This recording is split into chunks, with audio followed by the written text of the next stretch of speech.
Muy buenas noches tengan todos ustedes, bienvenidas y bienvenidos a este programa Noches de Cultura. Hoy estamos una vez más, porque ya hemos hecho varios programas aquí desde la Catedral de Punta Arenas. Hoy estamos con el cura párroco de esta catedral, que es el padre Rigoberto Segura Godoy, y estamos aquí porque recientemente la catedral, la diócesis de Punta Arenas, ha cumplido 25 años de haber sido erigida como diócesis.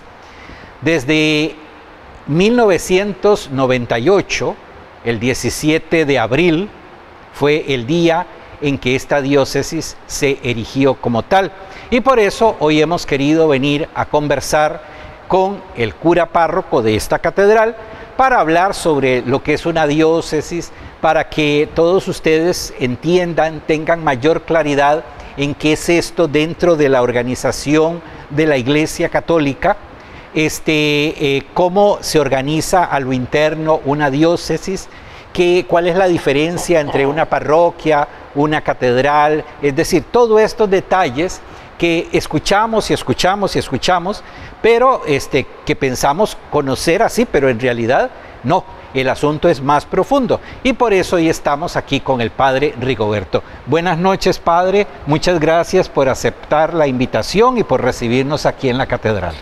Don Manuel, mucho gusto. Para mí es una alegría que podamos encontrarnos y que podamos conversar, dialogar esta noche de cultura en este programa sobre este tema que es tan importante para nosotros como pueblo de Dios, como católicos, como iglesia, y también para darnos a conocer al mundo. Y en lo que yo pueda colaborar, con mucho gusto, me da mucha alegría, más bien que tengas esta iniciativa. Gracias, padre. Bueno, padre, para comenzar y que la gente empiece a conocer todo esto, sabemos que en un principio Costa Rica no tenía diócesis como tiene hoy. ¿Cómo era esa Costa Rica, digamos, del siglo XIX en cuanto a esta organización eclesiástica? Sí, bien, Costa Rica fue parte hasta 1850 de la diócesis de León, Nicaragua. En 1850 se crea la diócesis de Costa Rica, siendo su primer obispo Monseñor Anselmo Llorente y La Fuente. Esta primera diócesis tenía su sede en San José. San José. En San José. Sí, entonces ahí estaba la catedral más grande, digamos así, la iglesia, o el templo principal. El templo principal. Sí. Y al ser también el centro de población más importante, o sea, la capital del país, no estoy seguro si exactamente en ese momento ya era la capital.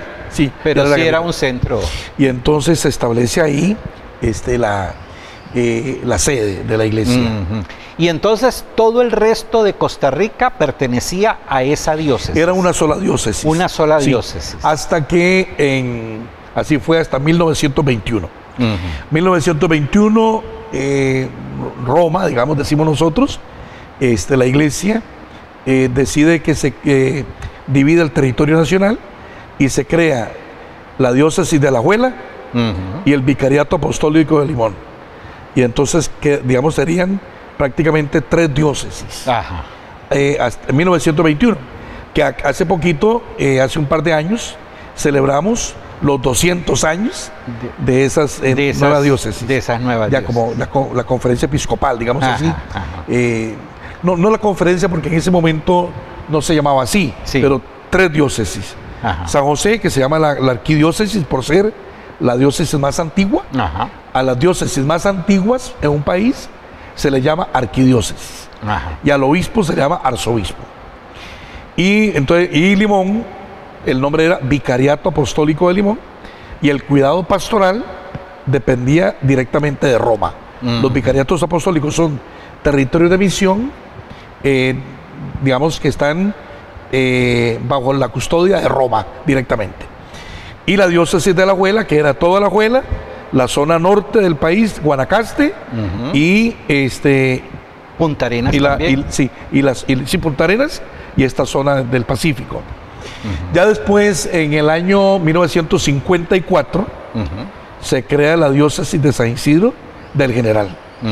Y, por cierto, el primer obispo era el que era párroco de aquí de la catedral. Claro, claro que sí. ¿Usted recuerda? Monseñor Delfín Quesada. Exactamente. Bueno, antes no era monseñor, ¿verdad? Era el cura Delfín, el presbítero Delfín Quesada, que estuvo aquí varios años. Estuvo precisamente del 45 al 54. Claro, 9 años. 9 años, y él visitaba la zona de Cóbano, Paquera, Jicaral, que ya, aunque son la península de Guanacaste, políticamente pertenecían al cantón central de Punta Arenas, y la iglesia, no había los caminos que hay hoy. Y entonces no se podía venir, como decir, de Nicoya hacia acá, a la península. Entonces se atendía desde aquí, se iba en bongo, en lanchas muy artesanales, de aquí a atender lo que son esas 3 parroquias hoy día. En el 54 se crea la diócesis de San Isidro e inicia en el año 55 y consagran obispo a Delfín Quesada Castro, que era el cura párroco de la catedral, y fue el primer obispo del 55 hasta el 17 de octubre de 1974. Cuando fallece. Y un paro cardíaco. Estuvo de obispo 19 años y algo. Sí. Muy bien. Es interesante, padre. En 1850 me dice usted que se crea la diócesis de Costa Rica. Es correcto. Y precisamente en 1850 surge la parroquia de Punta Arenas.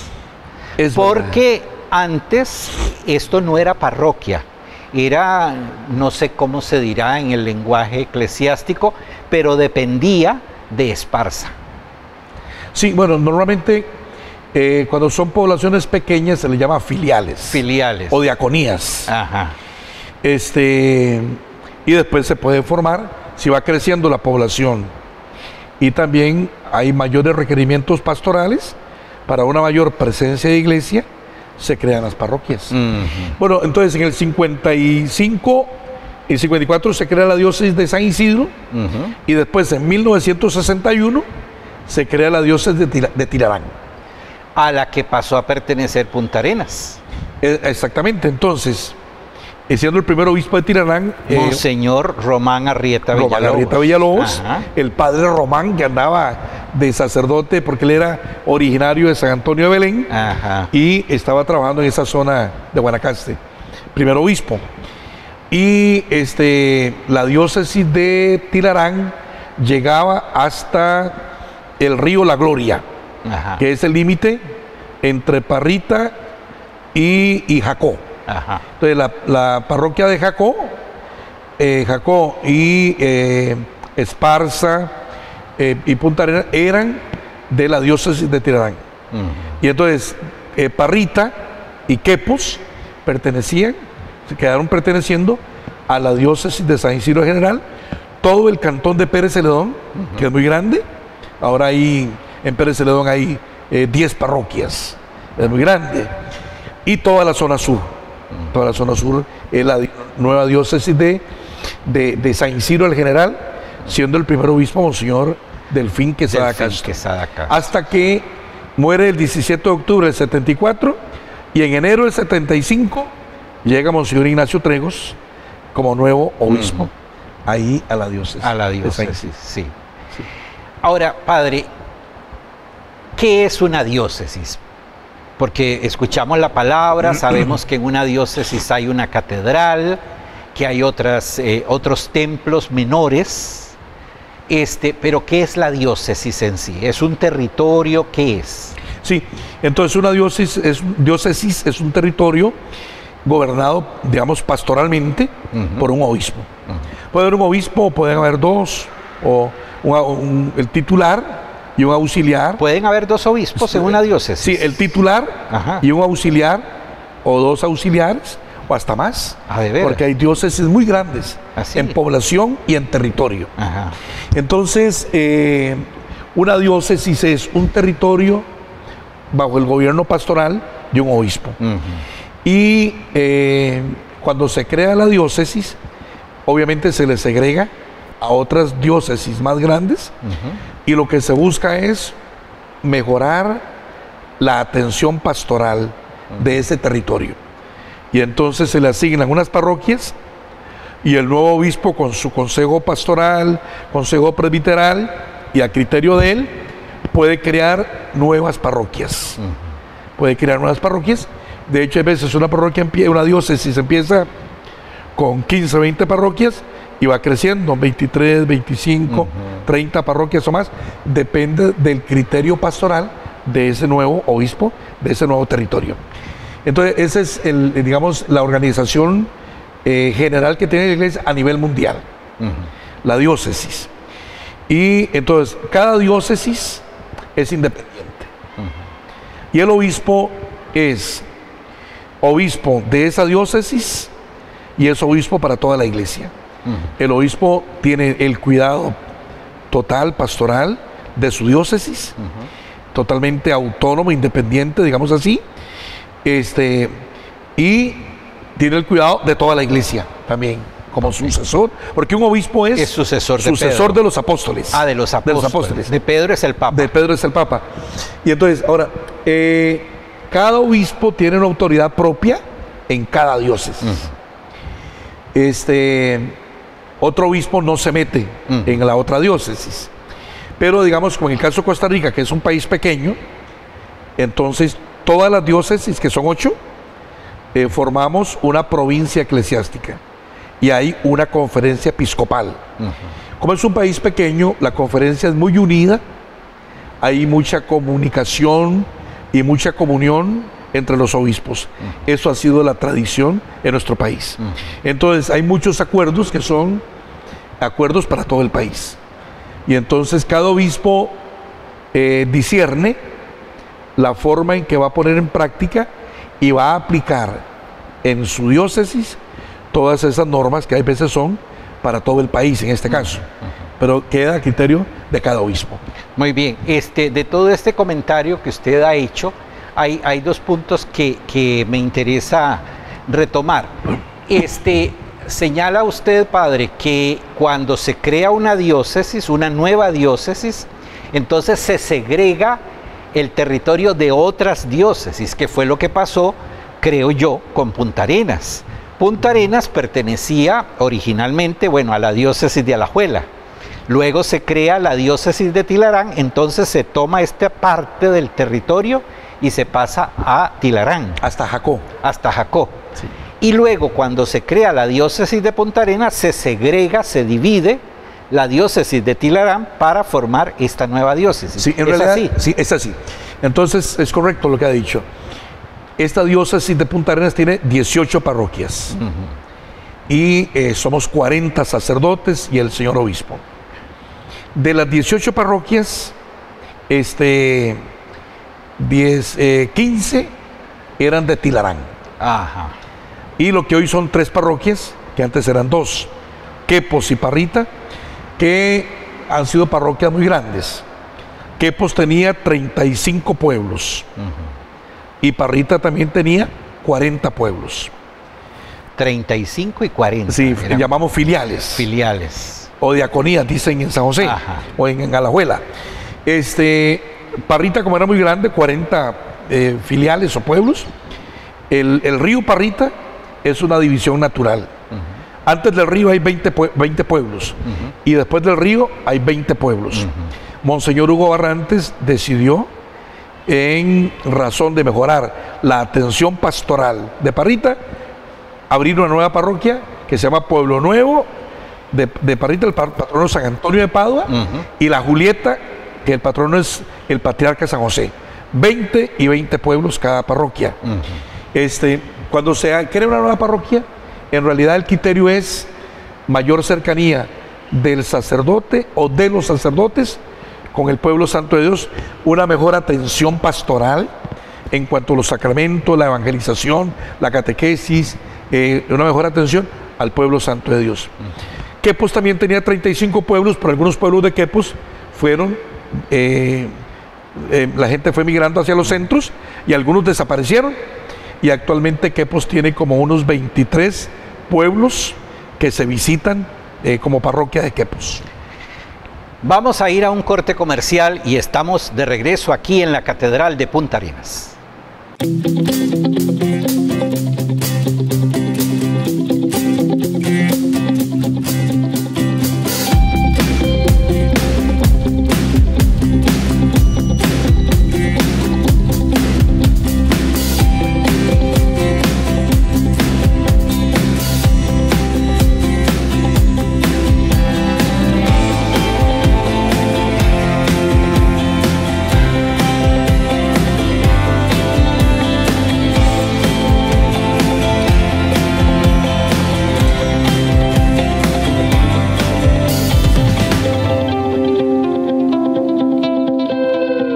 Su programa Noches de Cultura.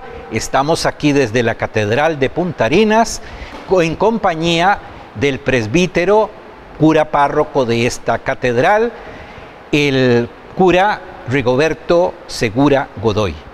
Padre, antes de ir al corte, usted decía, hablaba de la segregación de las diócesis para formar nuevas diócesis. Ese fue un punto que ya lo amplió. Pero también usted dijo algo muy interesante que me llamó la atención, y es que dijo que el obispo es como el jefe de cada diócesis, de su diócesis. Cada obispo tiene una diócesis y es el jefe de su diócesis. Pero que también es obispo de toda la iglesia. ¿Cómo podríamos entender esto, padre? Bueno, entonces, digamos, para nosotros en la iglesia católica, el obispo es sucesor de los apóstoles. Para eso ha sido consagrado y se le entrega ese territorio que llamamos diócesis, donde tiene el cuidado todo el pueblo santo de Dios y los ministros ordenados, los sacerdotes, y también, obviamente, las órdenes religiosas que trabajen ahí en la diócesis están bajo la autoridad y el cuidado pastoral de ese obispo. Pero también el obispo, como sucesor de los apóstoles, él es responsable de toda la iglesia. Y entonces los apóstoles, cuando Cristo les confía a ellos la misión, ellos tienen el mandato de tener bajo su cuidado pastoral el llevar adelante la obra de Cristo. La obra de Cristo es la salvación, es anunciar el evangelio, es anunciar el perdón de los pecados, porque Cristo es el Hijo de Dios, es el enviado del Padre, no para condenar el mundo, sino para que el mundo se salve por él. Entonces, los apóstoles, y en este caso los obispos, el mandato que tienen es de llevar adelante esta obra de Cristo, cuidarla, cuidar esta obra de Cristo que Jesús llama el reino de Dios. Reino de Dios. Y la iglesia es como la semilla del reino. La iglesia es la responsable de llevar adelante esta obra que el Padre Celestial le encargó a Cristo, su Hijo, y que Cristo realizó con gran amor y dedicación a su Padre. Entonces el obispo tiene ese mandato de cuidar toda la iglesia y cuidar ese tesoro que es el Evangelio. Llevar el anuncio del Evangelio, que es llevar la salvación, es llevar la atención pastoral, que los sacerdotes lo realicemos según el corazón de Cristo, digamos así, que así debe ser. Y entonces ese es el mandato que él tiene. Muy bien. Entonces, cada obispo es el jefe de su diócesis. Usted al principio, en el primer segmento de este programa, habló también de un arzobispo que está en San José. Sí. ¿Podríamos pensar que el arzobispo es el jefe de todos los obispos o no lo podemos pensar así? Sí, no, en realidad no es así. El arzobispo se le llama arzobispo porque es el obispo de la diócesis más antigua de un territorio o de un país, como en el caso de Costa Rica, se le llama. Digamos, en el caso de México o de Colombia hay varios arzobispos, porque son obispos de diócesis muy antiguas. En el caso de Costa Rica solo hay un arzobispo. Sí. Pero eso es como, por decirlo así, hasta donde yo sé, ¿verdad? Es como un título que él tiene por ser el obispo de esa diócesis más antigua. Entonces... Pero él no es más obispo que los demás obispos. Ni es el jefe de los demás. Ahora, la conferencia episcopal, que en este caso son 8 obispos, pero como San José tiene 2, tiene un auxiliar, entonces son 9 obispos. Esa es la conferencia episcopal. La conferencia dicta a veces una serie de directrices pastorales en el campo de la evangelización, la catequesis, el cuidado de los sacramentos, el cuidado de los sacerdotes, las directrices que hay en las líneas de evangelización que quiere la conferencia, y el obispo de cada diócesis tiene que velar porque ese acuerdo se haga realidad en su diócesis. Digamos, tiene el mandato. No es algo como que tiene que hacerlo a la fuerza. El obispo tiene el discernimiento para que él mire la realidad de su diócesis, la situación de sus sacerdotes, de las órdenes religiosas, la situación de las parroquias, y él va implementando esos acuerdos, los va implementando según él pueda en su propia diócesis. Muy bien. Otra vez, padre, hay 2 conceptos ahí interesantes en su explicación. El concepto de conferencia episcopal. Entonces, para ver si vamos entendiendo, la conferencia episcopal sería el grupo de todos los obispos de Costa Rica, en este caso. En este caso, sí. Sí. El concepto de conferencia episcopal lo crea hace 60 años el Concilio Vaticano II. El Concilio Vaticano II ha sido un gran regalo, que sería bueno un día hacer un programita sobre eso. Claro. Es el gran regalo del Espíritu Santo para la Iglesia y para el mundo. Porque la Iglesia es el regalo de Dios para el mundo. Porque el gran regalo de Dios Padre es Cristo, pero la Iglesia como comunidad de fe de Cristo resucitado, encargada de llevar adelante la obra de Cristo, la Iglesia es un regalo de Dios para el mundo, digamos así. Entonces el concilio, que fue del año 62 hasta el año 65, y es como un rejuvenecimiento de la Iglesia, un refrescamiento de la Iglesia, y cómo la Iglesia debe realizar su misión ante el mundo. Entonces hay unos documentos del concilio. El concilio es un conjunto de documentos, unos que son el corazón de la Iglesia, que son las constituciones del concilio, sobre qué es la palabra de Dios, qué es la Iglesia en sí misma, qué son la misión de la Iglesia en el mundo actual, etcétera. ¿Qué son los obispos? ¿Qué son los sacerdotes? Hay una serie que son constituciones de lo que... Pero también hay una serie de documentos dentro del concilio que son como orientaciones de la Iglesia en el mundo actual, digamos. La relación de la Iglesia con los cristianos no católicos, con las iglesias orientales, con los protestantes, la relación de la Iglesia con los no creyentes o con los que tienen otras creencias, con el budismo, el islam, el sintoísmo, el confucianismo. Entonces el concilio marca al pueblo de Dios, a la Iglesia. El concilio son las directrices que el Papa y los obispos reunidos bajo el auxilio del Espíritu Santo dan para toda la Iglesia. Y entonces estamos bajo, digamos así, las directrices del Concilio Vaticano II. Estos 60 años ha sido el intento de ponerlo en práctica. No ha sido fácil. Dentro de eso está lo que llamamos la conferencia episcopal. El Concilio Vaticano II crea el concepto de la conferencia episcopal como un colegio de obispos de un país bajo el cuidado del Santo Padre. del romano como una pontífice. especie de colegio cardenalicio en el país. Bueno, no, cardenalicio no, pero... Sí, no son cardenales, sí, no. pero... Sí, pero son... Pero una especie de colegio en ese sentido. El equipo responsable en unidad con el Santo Padre y con toda la Iglesia en un país. Esa es la conferencia episcopal. Sí. Y ellos, dice usted, que toman las directrices de evangelización para el país. El país, sí, claro. Bueno, digamos también la Iglesia tiene lo que llamamos los nuncios apostólicos. La nunciatura apostólica es como la embajada del Vaticano. Del Vaticano. Del Papa en el país. Y como decir la embajada de Estados Unidos, la embajada de México, en fin. Entonces, el señor nuncio apostólico es también... Que es un obispo también.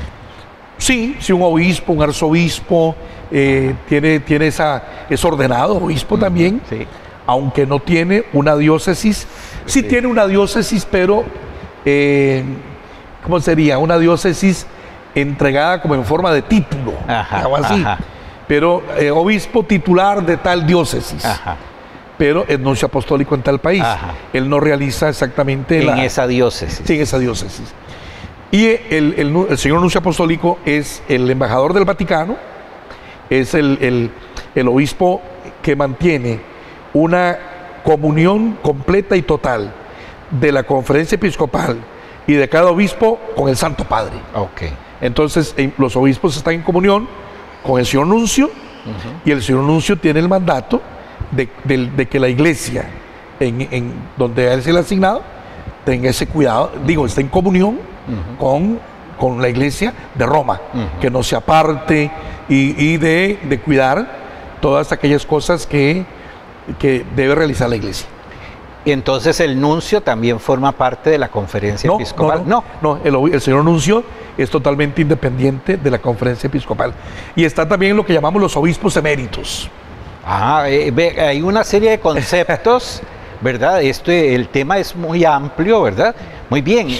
Los obispos eméritos, así de primer momento, entiendo yo que son los obispos que por alguna razón ya no ejercen su obispado, sino que se han retirado. Es correcto, así. Sí, es así. Digamos, las normas que rigen la Iglesia a nivel mundial se llama Código de Derecho Canónico. Antes nos regía el Código de 1917 y entró un nuevo código en 1983. Y entonces estamos bajo digamos así, el mandato del Código de Derecho Canónico del 83, que ya no son solamente normas, son normas sobre lo que es la Iglesia, lo que son los sacramentos, lo que es la administración de la Iglesia, lo que es la administración de los sacramentos, lo que es lo de los ministros ordenados, lo que es la administración de la Iglesia, las normas que rigen para todo en la Iglesia. Pero el Código de Derecho Canónico de 1983 tiene todo un carácter pastoral. Ya no son tanto como normas frías, sino que siempre lo que las normas buscan es el bien de la obra de Dios.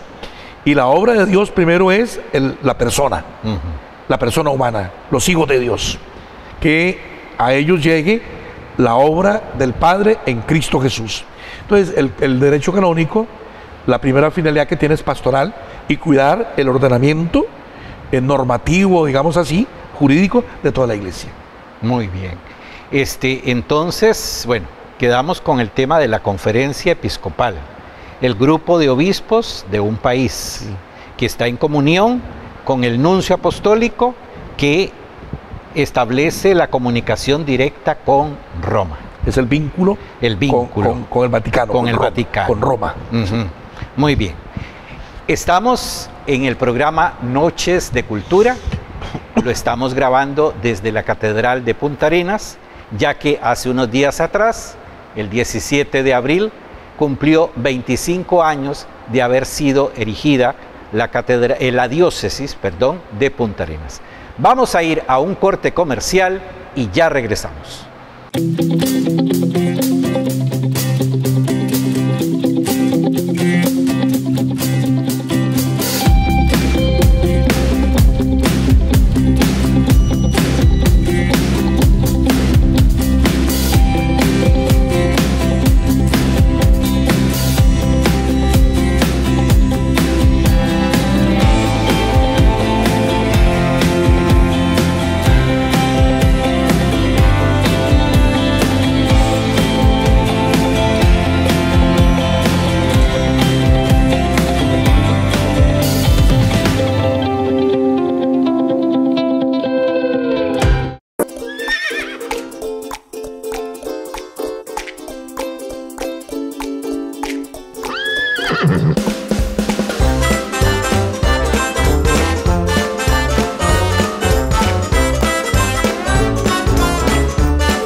Regresamos con Noches de Cultura, aquí desde la Catedral de Punta Arenas. Estamos conversando con el presbítero Rigoberto Segura Godoy, cura párroco de esta catedral.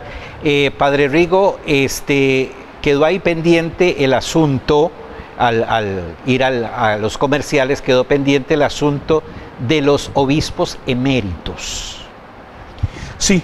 Digamos, los obispos por mandato del Código de Derecho Canónico tienen el deber de presentar la renuncia al cuidado de la diócesis a los 75 años. Cumple 75 años y ponen, digamos, la renuncia. Pero no significa que tiene que irse inmediatamente, ipso facto, digamos. En algún momento alguno se podría ir el propio día, si se ha convenido con anunciatura apostólica, por razones de salud o por situaciones personales, lo que sea.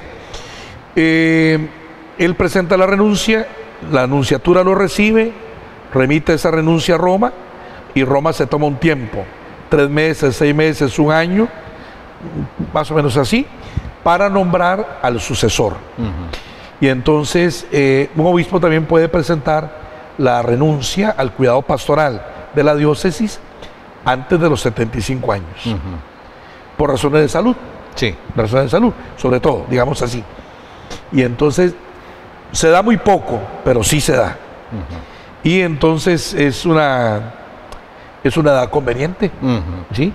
Y entonces en el caso de Costa Rica hay bastantes obispos eméritos. Sí. Sí, tenemos vamos a ver si no se me olvida ninguno. Sí. Obispos eméritos está Monseñor Hugo Barrantes, que está un poco enfermito, ahí está. Está Guillermo Loría, está Enrique Montero. Enrique Montero y Guillermo Loría eran obispos de San Isidro General. E Ignacio Trejos. Que don Ignacio Trejos acaba de cumplir 92 años. Es como el decano de los obispos de Costa Rica, porque él tiene como, hace poco celebró los 50 años, hace como unos 4 años, los 50 años de ser obispo. Fue ordenado obispo en el año 1968. Él fue ordenado obispo.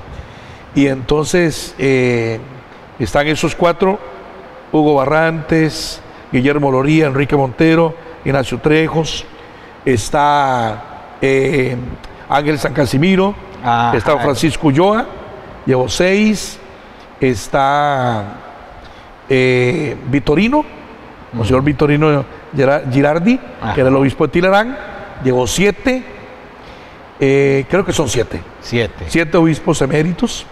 Ellos, un obispo emérito sigue siendo, no es ex obispo, no, eso no existe, digamos. Un obispo es para toda la vida, digamos. Pero sí puede renunciar a la administración de una diócesis. ¿Qué pasa con el obispo? Bueno, él ayuda en retiros, en convivencias, a confesar en alguna parroquia, celebra misa en alguna capilla personal que tenga en su casa o en alguna parroquia por ahí cerca, ayuda en algún retiro o alguna catequesis, alguna charla, va a algunas fiestas patronales a presidir la celebración de la Eucaristía, pero ya tienen el merecido descanso. Bueno, entonces ese se llama el obispo emérito. Muy bien, y ese descanso, ¿siguen viviendo en la curia o ya pueden retirarse a una casa personal propia o vuelven con su familia, o en fin? De todo. Hay algunos que vuelven con su familia, si todavía tienen algunos hermanos o sobrinos que están dispuestos a recibirlo, o si tiene una casa personal. También los que son de alguna orden religiosa, digamos aquí, Monseñor Vitorino es sacerdote obispo comboniano. Él entonces retorna, si él quiere, a la orden de los combonianos, de Monseñor Daniel Comboni. Enrique Montero es franciscano conventual, él retorna como obispo emérito, si él quiere, a la congregación de los franciscanos conventuales. Y si no, alguno vive en alguna parroquia, puede estar en alguna parroquia, bajo el cuidado de un sacerdote, en todo sentido, o hay veces les asignan estar en una casita cural cuidando ellos alguna filial. Atienden una filial y ahí están ahí.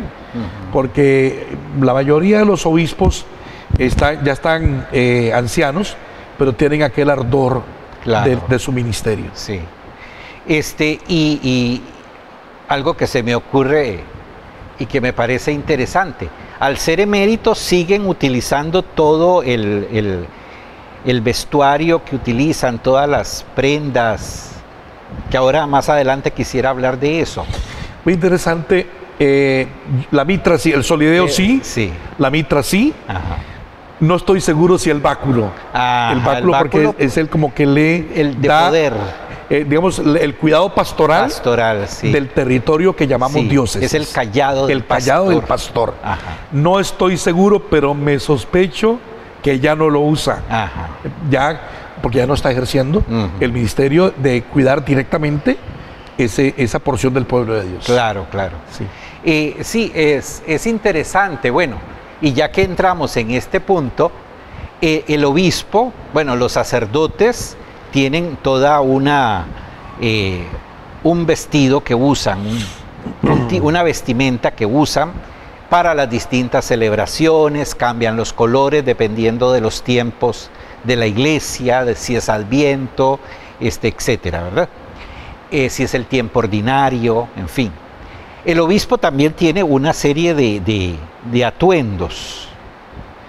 ¿Cuáles serían estos atuendos que tiene el obispo? Sí, bueno, vamos a ver si me acuerdo bien.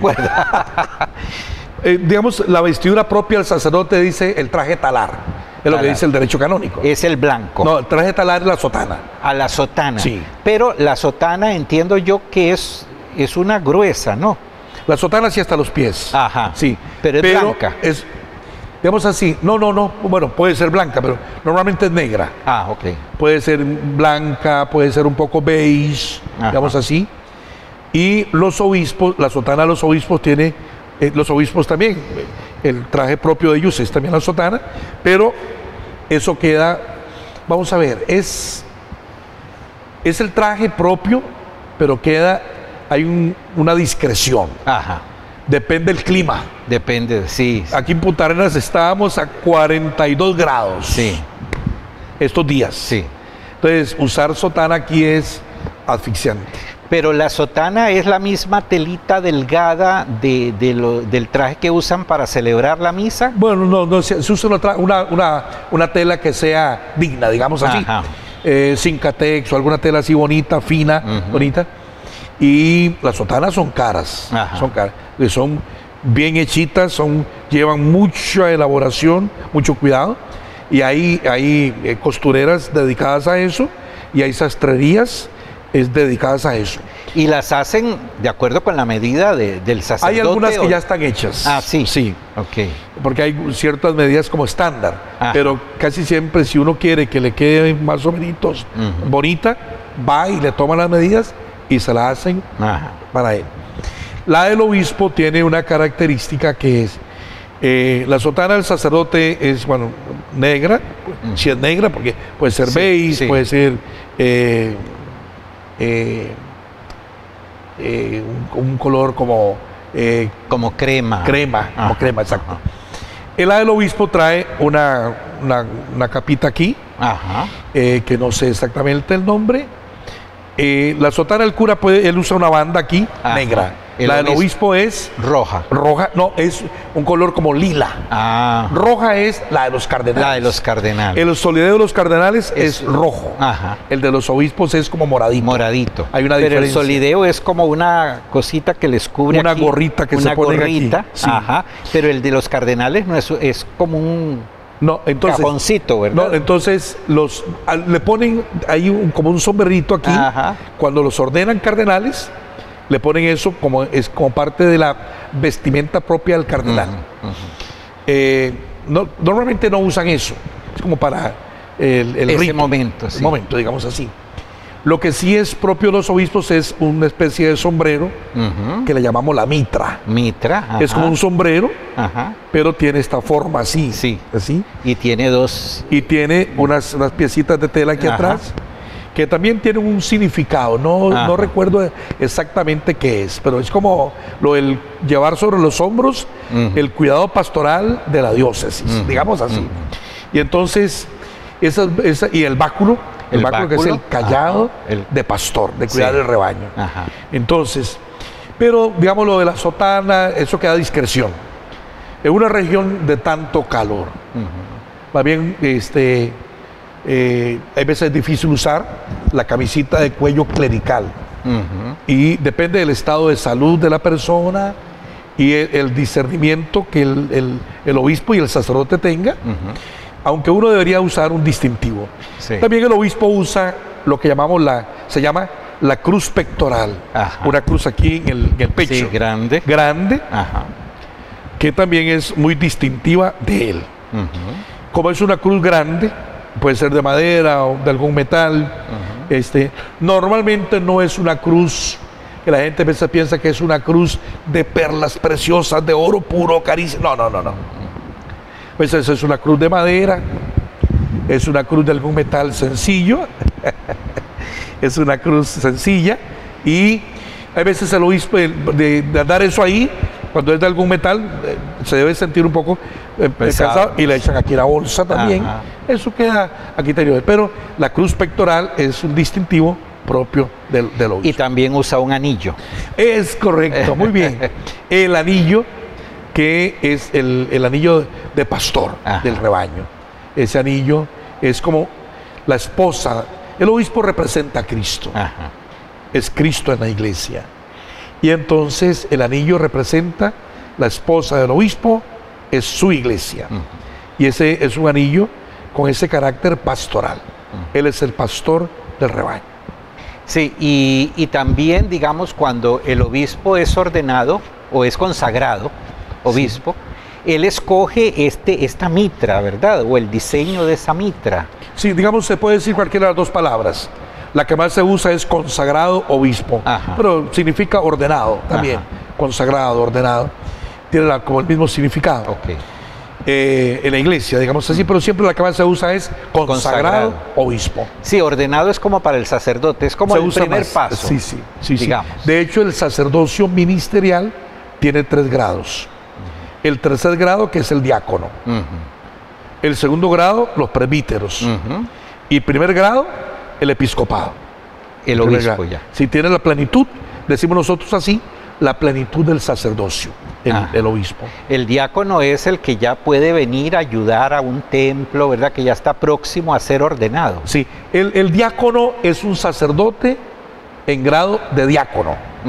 Puede bautizar, puede casar, predicar la palabra de Dios, puede presidir los funerales, ir a una misión. Incluso en unas casas grandes de sacerdotes puede llevar el cuidado pastoral de una parroquia. Pero no puede consagrar. Hay 3 cosas que no puede hacer, que es confesar, consagrar en la Santa Eucaristía, ni la unción de los enfermos. Pero sí puede ir y orar por los enfermos. Muy bien. Vamos a ir a un corte comercial y ya regresamos.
Estamos de nuevo aquí, ya para llegar al final de este programa. Se nos ha ido muy rápido. Padre, Vinimos a hablar de los 25 años que cumple la erección de la diócesis de Punta Arenas y se nos ha ido en una serie de detalles muy interesantes que a la gente, yo sé que les va a interesar mucho, a la gente, al pueblo católico, pero en fin, hablemos de estos 25 años en estos 10 minutos que nos quedan. Sí, bueno, entonces nuestra diócesis de Punta Arenas fue creada el 17 de abril de 1998. Y el primer obispo fue Monseñor Hugo Barrantes Ureña, que estuvo casi 5 años, 4 años y resto, casi 5 años, como primer obispo. Y el segundo obispo es el que está actualmente, Monseñor Óscar Fernández Guillén. Solo 2 obispos. Solamente 2 obispos en estos 25 años de la diócesis. Y entonces se le quitaron a la diócesis de San Isidro 2 parroquias, Quepos, Parrita, y de Jacó para acá todo era de Tilarán, y se creó esta nueva diócesis. ¿Cuántas parroquias tiene en estos momentos la diócesis de Punta Arenas? Sí, 18 parroquias. 18 parroquias. ¿La catedral cuenta como parroquia? Sí, se llama Parroquia Sagrado Corazón de Jesús. Ajá.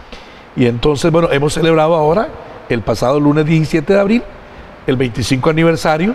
Vino la conferencia episcopal en pleno, solo un señor obispo no pudo venir por razones de fuerza mayor, y algunos obispos eméritos, el señor nuncio apostólico, y... creo que San Casimiro vino, ¿verdad? Sí. Y Francisco Ulloa también, obispo emérito de Cartago también. Una gran asistencia de fieles. Sí. Fue una celebración muy linda. Empezamos allá en la Plaza de las Artesanías de la Junta Promotora, ahí en el salón de ellos, y nos vinimos en procesión por las calles de la ciudad hasta llegar a la catedral. Hubo una buena asistencia de fieles y de sacerdotes. Habíamos tal vez como unos 55, 60 sacerdotes, religiosos, religiosas, y el pueblo santo de Dios. Muy bien. ¿Cuál es la diferencia entre un templo que es catedral y un templo que es simplemente parroquia? Sí, bueno, la catedral, la palabra viene de cátedra. Y entonces la cátedra es desde donde se enseña. Ajá. Entonces, uno de los mandatos específicos del obispo es enseñar.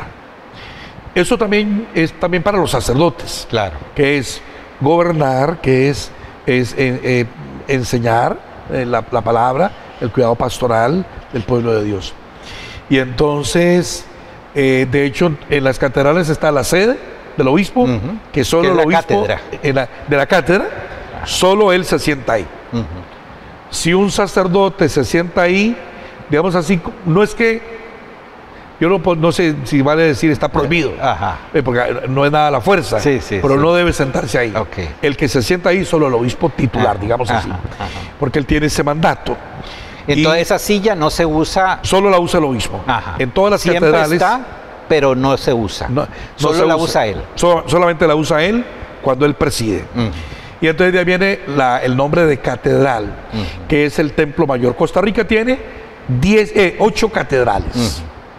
Donde hay un obispo, hay una catedral. Así es en todo el mundo, digamos así. También hay otros templos como basílicas. El Santuario Nacional de Nuestra Señora de los Ángeles es una basílica. Santo Domingo de Heredia es una basílica. Está el Santuario Nacional del Sagrado Corazón de Jesús, ahí por la corte, y así. Pero entonces, y después de ahí siguen los templos parroquiales, que es como el templo mayor en una parroquia. Y después siguen las capillas. Hay parroquias que tienen capillas muy lindas, capillas grandes, medianas y pequeñitas. Donde no hay capillas, se celebra a veces en la escuela, se celebra debajo de un árbol, se pone una mesa, etc.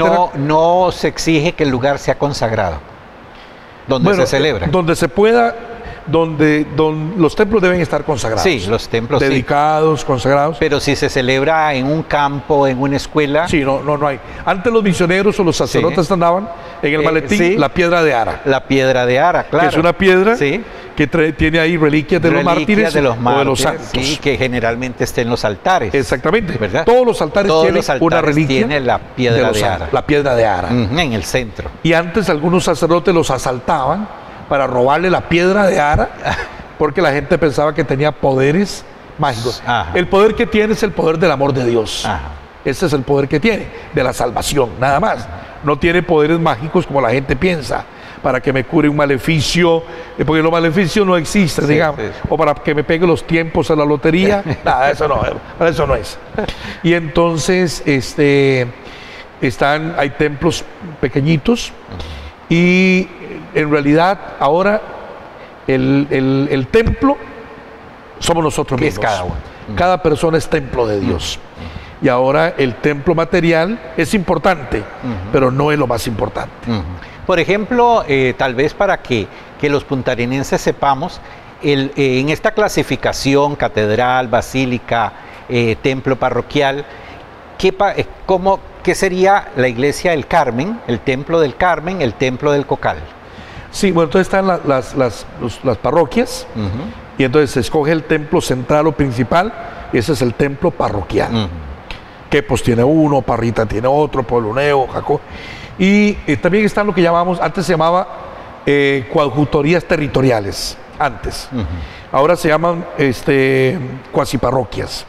Un templo, y ahí puede residir un sacerdote ya pensionado y cuidar ahí, o un sacerdote joven también, se le asigna ahí. Y esas cuasiparroquias no son totalmente parroquias, pero pueden llevar libros independientes, y ahí hay una atención especial a esa feligresía, a esa filial. Pero la iglesia madre es la parroquia. Muy bien. Entonces, aquí en Punta Arenas, en la ciudad de Punta Arenas, ¿cuántas parroquias tenemos?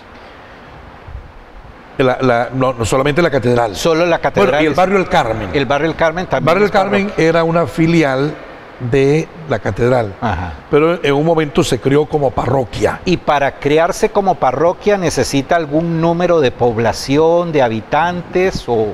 Sí, el obispo toma una serie de criterios. Digamos, siempre el bien pastoral de la feligresía, del pueblo de Dios. La cantidad de población, y sobre todo una mayor cercanía del sacerdote con los fieles. Cómo hacer que llegue la palabra de Dios y los sacramentos más cercanamente a esos fieles. Una mejor atención. Sí, y está el Cocal, que fue una coadjutoría territorial, cuasi parroquia, pero después volvió a ser filial de la catedral. Es interesante eso que usted menciona de la cercanía, ¿verdad?, del sacerdote con el pueblo, que está muy relacionado con la etimología de la palabra parroquia, que es una palabra del griego, de oikia, que es casa, y par, lo que está alrededor de las casas, ¿verdad? Parroquia. O lo que está cerca de la casa, la parroquia. Parroquia. Entonces es interesante por esa, digamos, estrechez del sacerdote con el pueblo que pertenece a esa parroquia, ¿verdad? Muy bien. Es interesante eso. Padre, el tema creo que es inagotable. Aparte de inagotable, es interesante, ¿verdad? Porque generalmente la gente dice, soy católico, voy a misa. En las misas los sacerdotes tienen una serie de cuestiones que dicen, pero en la parte que el sacerdote más expresa y que se comunica más directamente con el pueblo es la homilía, ¿verdad? Que es donde hace una explicación, una ampliación de las dos lecturas del Evangelio. Cuatro. Los domingos son cuatro. 3 lecturas y un salmo. 3 lecturas, un salmo. Muy bien. Pero hay una serie de detalles de la iglesia que a veces no entran en esas explicaciones, ¿verdad? Y hay otra serie de puntos que usted ha mencionado en esta conversación y que vamos a dejar abiertos para un próximo programa. Espero que usted no me rechace la invitación, ¿verdad? Porque usted habló en este programa de, por ejemplo, el Concilio Vaticano II, que fue un regalo a la Iglesia Universal. Sí. Si hay un Concilio Vaticano II, tuvo que haber un Concilio Vaticano I. Ok. Entonces, es una pregunta que surge ahí. Y si hubo un concilio Vaticano II, podría haber un concilio Vaticano III. Podría ser. ¿Verdad? Muy bien. Entonces dejemos abierto ese panorama. También hay una serie de documentos que surgieron posterior a este concilio, que fueron los documentos de Puebla, donde se reunieron todos los obispos, entiendo que de América Latina. Luego fue lo de Medellín también, donde surge los documentos de Medellín.